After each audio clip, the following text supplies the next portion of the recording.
ఇదేనా సమెత్తగా చెప్పిన తాటేకలు కొడిచారు. చిన్ననాడు నా పుట్టింట్లో అద్దగల పుట్టి ఐశ్వర్యంగా పెరుగుతూ ఎంతో మంది పని మనుషులు చెలికత్తలు ఉన్నదాన్ని ఈనాడికి గుడిసె లభించిన తండ్రి, గుడిసె లభించిన దైవబా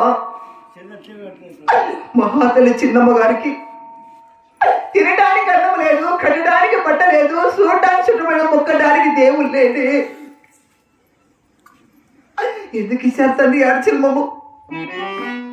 ఆడ జన్మ పుట్టాక నడుడే చెట్టే మలిసిన చెట్టు కింద మనం కూర్చుని ఎంతో పుణ్యముడు కదా స్వామి.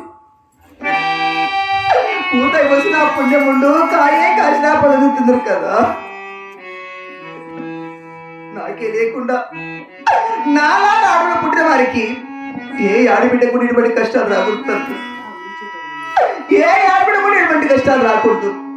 బాబా ఓ చూసేటయ్యలారా, ఓ చూసేటమ్మలారా, ఓ చూసేటి నా తల్లిలారా, మీరు కూడా ఎంతో మంది ఆడబిడ్డ పెంచి ప్రేమగా మమకారంగా ఒకరి చేతిలో పెట్టే ఉంటారు కదా. నాలాంటి ఆడబిడ్డలు పుట్టిన దేశాలు అత్తగారు చెప్పిన, అత్తగారి చాలా పుట్టిన చెప్పినా ఎన్నో గొడవలు వస్తాయంటూ ఈ భూలోకమున ఎంతమంది పల్లె అవుతున్నారో ఒక్కసారి ఊహించుకున్నా. ఎందుకు స్వామి ఆడచల్మము, ఎందుకు తండ్రి యొక్క పాడచల్మోట మహాతల్లి చిన్నమ్మ గారు? నేను వాగబట్ట కడుగు పెట్టి 30 ఏళ్ళ పొత్తు అవుతున్నది. ఈ మహాతల్లి గారికి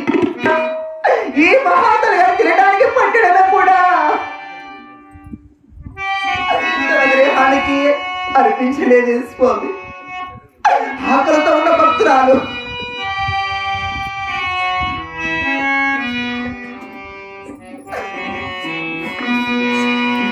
తినడానికి